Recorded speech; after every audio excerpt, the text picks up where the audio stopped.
स्वागत है आपका मेरे YouTube चैनल पर। आज के इस वीडियो में मैं चैत्र नवरात्रि से जुड़ी कुछ महत्वपूर्ण जानकारी दूंगी, जैसे चैत्र नवरात्रि 2025 कब से शुरू है, कलश स्थापना का शुभ मुहूर्त कब है, माता रानी की पूजा में क्या सावधानियां बरतें और किस नियम का पालन करें।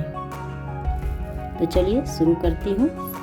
इस साल की चैत्र नवरात्रि का आरंभ 30 मार्च 2025 से हो रहा है और यह 6 अप्रैल 2025 तक चलेगा। ऐसे तो नवरात्रि 9 दिनों की होती है, पर इस वर्ष की नवरात्रि में 8 दिन हो रहे हैं, क्योंकि इस बार पंचमी तिथि की हानि हो गई है। जैसा कि हम सभी जानते हैं कि माता रानी अलग अलग वाहनों पर आती जाती हैं। तो दोस्तों, इस बार माता रानी हाथी की सवारी पर आ रही है और हाथी की सवारी पर ही जा रही है, जो बहुत ही शुभ माना जाता है।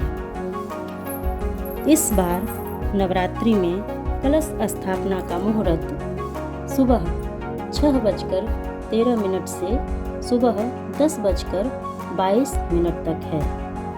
यदि इस मुहूर्त में पूजा संभव नहीं है तो अभिजीत मुहूर्त में भी कलश स्थापना आप कर सकते हैं, जिसका समय दोपहर 12:01 से 12:50 तक है। अब दूसरे टॉपिक पे चलते हैं। भोग में आप सभी दिनों के हिसाब से अलग अलग भोग लगा सकते हैं। यदि ऐसा करना संभव ना हो तो आप पंचमेवा का भोग माता रानी को लगाइए। ताज़ा और रसीले फल भी आप माता रानी को चढ़ा सकते हैं।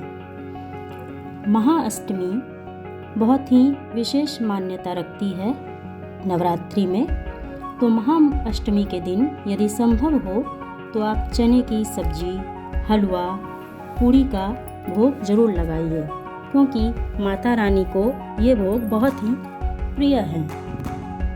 और वस्त्र आप पूजा करते समय जो भी धारण करें वो धुले हुए और साफ सुथरे हों।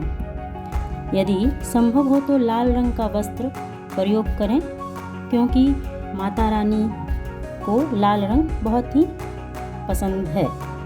वैसे तो अलग अलग दिनों के हिसाब से आप वस्त्र के भी रंग बदल सकते हैं, वस्त्र अलग अलग वस्त्र धारण कर सकते हैं, लेकिन लाल रंग के वस्त्र आप 9 दिन आराम से पहनकर पूजा कर सकते हैं।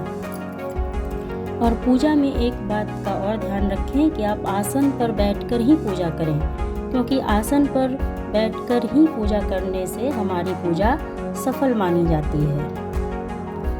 और आप यदि हो सके तो दुर्गा सप्तशती का पाठ करें।